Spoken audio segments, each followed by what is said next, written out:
Greetings from Germany.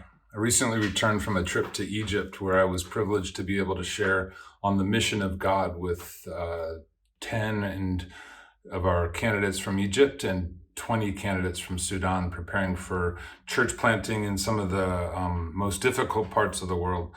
And the Lord led me to a passage that at first I didn't think really had much to do with mission, but it was the Good Samaritan. It was seeing the scribe and the Pharisee walk right past this man who had just been robbed. And then a Samaritan comes upon the scene. You all know the story.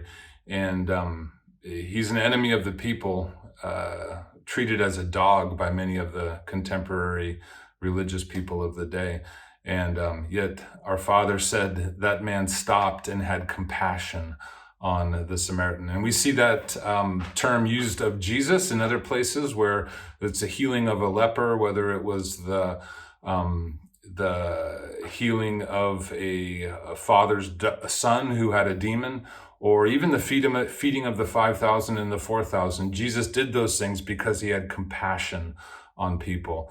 And that's one of the motivations behind our food program in Jordan, reaching out to Syrian refugees. It's also behind a movement in Egypt where we're bringing fathers and sons and daughters together across the spectrum of different religions, trying to restore that relationship. So we have other programs here in Europe, in Greece, for instance. We're ministering at the Moriah refugee camp and trying to show the love of God and the compassion of God on humanity.